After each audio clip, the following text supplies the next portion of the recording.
So let's do some hands-on examples of if-else, and if-else-if-else blocks. So this time around, I am starting with a blank project. It's one of the options that Visual Studio gives you when you create a new project. If you do that, you get no existing, no pre-filled .cpp files. So you get a really completely blank project. I just wanted to show you how you can add new files to a project. So I named my project If-Elseif-Else. Name it anything you like. Here in the Solution Explorer, you can go to source files. That's what those CPP files are. The .h files that we include using the preprocessor directive, those are called header files. So if your project includes header files, you'll find those in this folder up here.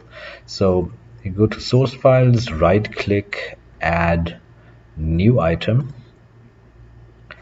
and you can choose what you want to add. Now it's you get as an option a C++ file, a CPP file, header file, or a C++ class. We're not dealing with classes. That's truly C++ stuff. That's object-oriented programming. We're not going to create any header files yet. So it's the first option. That's the one that we want. You have to give the file a name. We're dealing with very simple projects containing single CPP files. So I'm just going to call this one. I'm going to give this one the same name as the name of the solution, the project, if-else-if-else. Add, and there you go, completely blank file with no hello world program or anything. So if you want to take a truly clean start,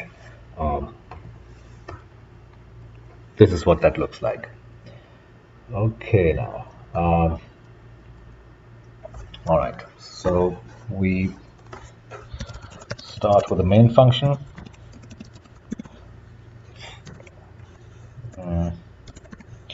And actually before that, let's not forget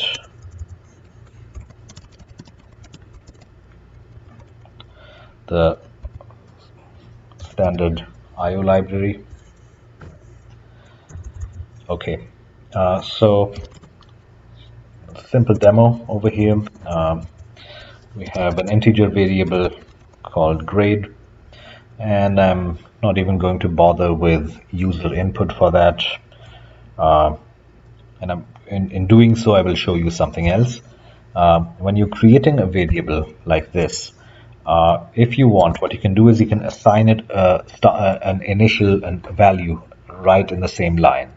So for my case, let me say 80. So this is also perfectly valid syntax. And after that, I'm going to have an if block, and I'm going to check if grade is greater than equal to 60. And if it is, I'm going to print out a message that says passed. That's it. And you've already done much more than that in the previous example, but because it was in the slides, I'm going to run that anyway. There you go. And let's say I change the value of grade to 50. In that case, nothing gets printed to screen. Okay, now that was the first example that we looked at. Let's extend that a little bit and add an else block to this, and that will be something new. So now let's say instead of printing nothing if a student does not pass, we want an alternative message printed, something that says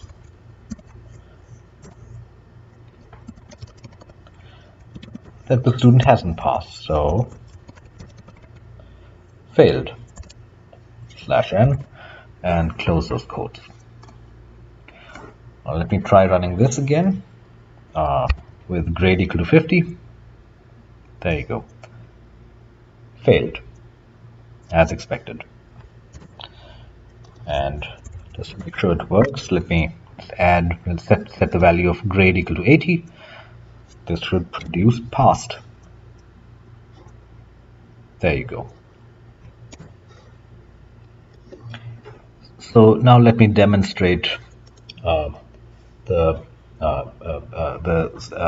alternative to the if-else selection statement. This is the same if-else block from above, expressed using the conditional operator. As you can see, I can do the same thing on a single line. So this is one way I can use the conditional operator inside the put statement, because what I'm going to do in the end is either assign this string or the other string as argument to puts. So this is one way of doing that. Let me run this. So with grade equal to 80, this is what we see. So passed, the first passed is print from the use of if-else block, and the second passed string is printed by the puts statement. Once more, here you go. And you'll remember that we also looked at slightly different syntax for that. So you can, this is maybe a little easier to understand. So you have the condition over here, grade is greater than equal to 60, question mark, that's for the conditional operator, and you have an entire statement, puts passed or puts failed, depending on whether this first statement is true or false. If it's true, this statement will be executed. If it's false, this statement will be executed. So if I run this, I should now see passed printed 3 times. There you go. And you can see that there's a space over here, because remember, puts automatically puts /n at the end of whatever string is being printed. So that /n is unnecessary. There you go. Passed, passed, passed. You can take that out here as well. Same thing, one less new line. All right, and this will work just as well if the value is in the failing range.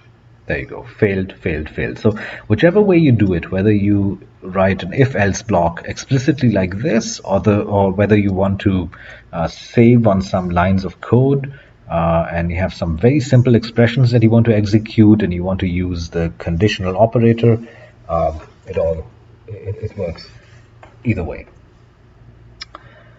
Okay, so let's move on now from the if-else block to something with a little more meat. So let's say we now want to print out not just whether a student has passed or failed, but we want to print out the specific letter grade that the student has earned with his or her score. And as you recall, the example that we saw for that uses, first we'll use simple if-else blocks, and we'll nest them. We'll put if-else blocks inside other if-else blocks. Okay. I'm going to comment these out because I won't have much further use for these. So set this to 80, and let's start over here. So if grade is greater than or equal to 90, the grade is going to be an A. Else, and here's where things change.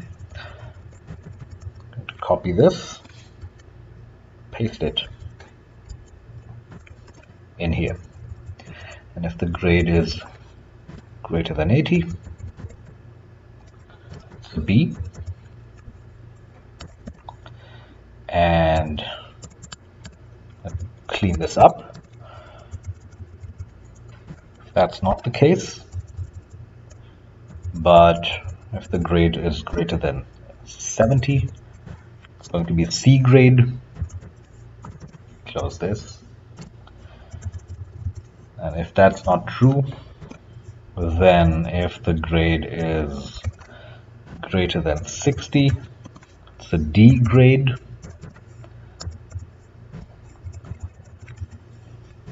Finally,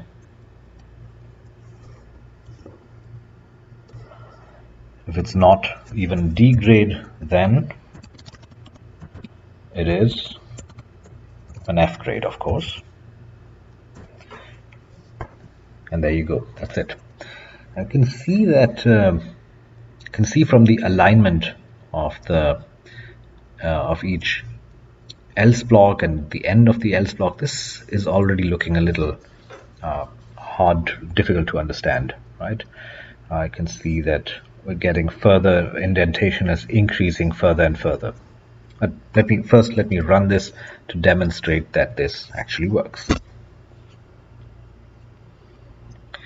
There you go. We had a grade equal to, grade's value was equal to 80, and that produced a B grade.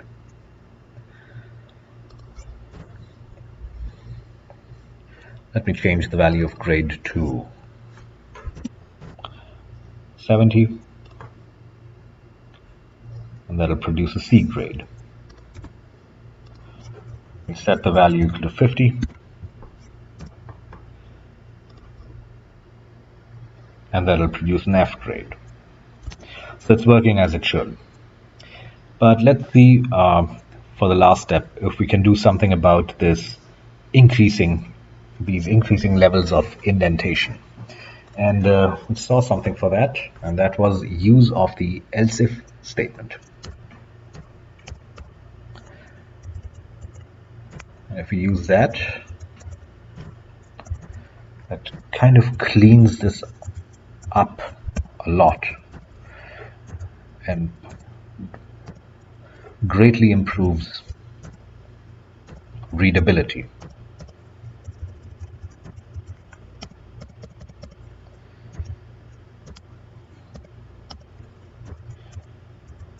Remember, in this case, we are basically looking to put the student grade into one category, one bin. And if you simply use this else structure, that is much easier to see. Let me run this again. So grade, the value of grade is still 50.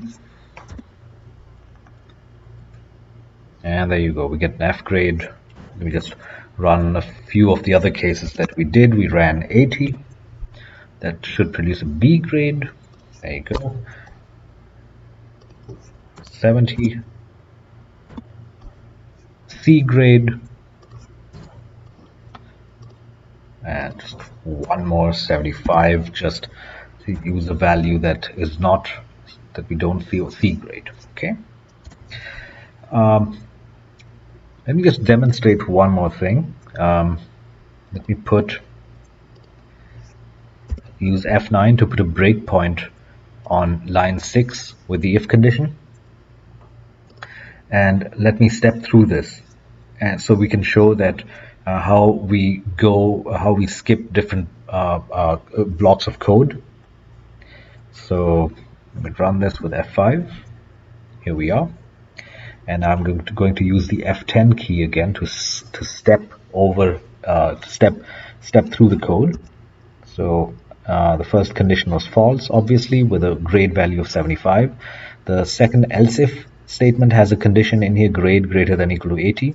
That's also going to be false, so we're going to skip the printf B statement. We land on line 12, grade greater than or equal to 70. That's going to be true.